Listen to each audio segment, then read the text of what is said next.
जय छठी माई दोस्तों। जब जब हम अपने जीवन में रोशनी की बात करते हैं तो सबसे पहले नाम आता है हमारे सूर्य देव जी का। सूर्य देव जो हमें हर दिन नई ऊर्जा, नई उम्मीद और नई दिशा देते हैं। और इन्हीं की उपासना का सबसे पवित्र पर्व है छठ पूजा। आइए जानते हैं छठ पूजा का महत्व। छठ पूजा हमारे देश के बिहार, झारखंड, पूर्वी उत्तर प्रदेश और नेपाल के कई हिस्सों से बड़े धूमधाम से मनाई जाती है। लेकिन आज ये पर्व पूरे भारत में श्रद्धा और भक्ति का प्रतीक बन चुका है। यह सिर्फ पूजा नहीं, बल्कि शुद्धता, आत्मसंयम और प्रकृति के प्रति आभार का उत्सव है। इस दिन हम सूर्य देव से प्रार्थना करते हैं कि हमारे परिवार में स्वास्थ्य, समृद्धि और खुशियां बनी रहें। छठ का अर्थ ही होता है छठी तिथि यानी कि छठा दिन। और इस दिन सूर्य देव की पत्नी छठी माई यानी उषा देवी की पूजा की जाती है। आइए जानते हैं अब छठ पूजा की कथा। पौराणिक कथाओं के अनुसार सबसे पहले छठ व्रत का उल्लेख महाभारत में मिलता है।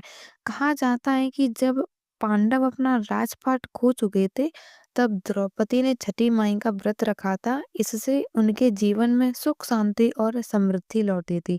एक और कथा के अनुसार सूर्यपुत्र कर्ण भी सूर्य देव के उपासक थे। कर्ण रोज सुबह नदी में खड़े होकर सूर्य देव को अर्घ्य देते थे और इसीलिए वे महान धनुर्धर बने। इन कथाओं से हमें यह समझ में आता है कि यह पर्व सिर्फ धार्मिक नहीं, बल्कि ऊर्जा और आत्मशक्ति का प्रतीक है। आइए अब हम जानते हैं छठ पूजा कब और कैसे मनाई जाती है। तो छठ पूजा दीपावली के ठीक 6 दिन बाद कार्तिक मास के शुक्ल पक्ष की षष्ठी तिथि को मनाई जाती है। यह 4 दिनों तक चलने वाला पर्व है, जिसमें हर दिन का अपना अलग महत्व होता है। वह 4 दिन है। पहला दिन, नहाए खाए। इस दिन भक्त सुबह सुबह नदी या तालाब में स्नान करते हैं।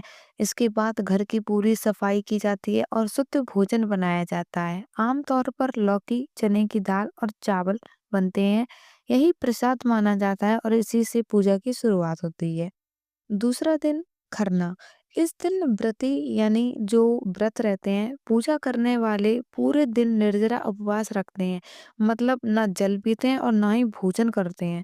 शाम को सूर्यास्त के बाद गुड़ और दूध से बनी खीर, रोटी और केला प्रसाद के रूप में ग्रहण करते हैं। इसी को खरना का प्रसाद कहा जाता है।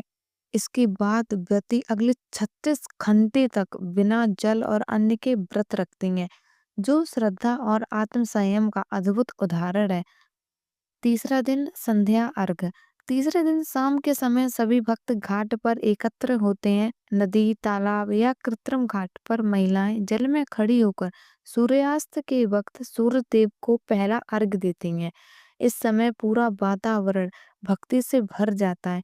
हर तरफ गीत, भजन और दीपों की रोशनी ही होती है। यह दृश्य सच में आत्मा को छू जाता है। चौथा और आखिरी दिन, उषा अर्घ। अगले दिन सुबह उगते हुए सूर्य को दूसरा अर्घ दिया जाता है। इस क्षण का विशेष महत्व होता है, क्योंकि यह नई शुरुआत, नई उम्मीद और जीवन की रोशनी का प्रतीक है।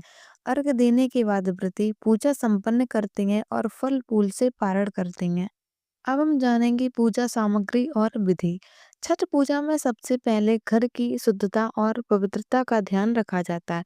सारी सामग्री प्राकृतिक और सात्विक होती है।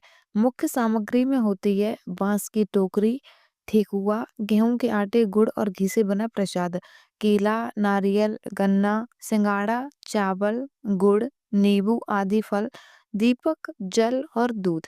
सूर्य देव और छठी माई को अर्घ देने के समय भक्त जल में खड़े होकर दोनों हाथ जोड़कर प्रार्थना करते हैं कि जीवन में सदैव रोशनी बनी रहे और दुख दूर हो।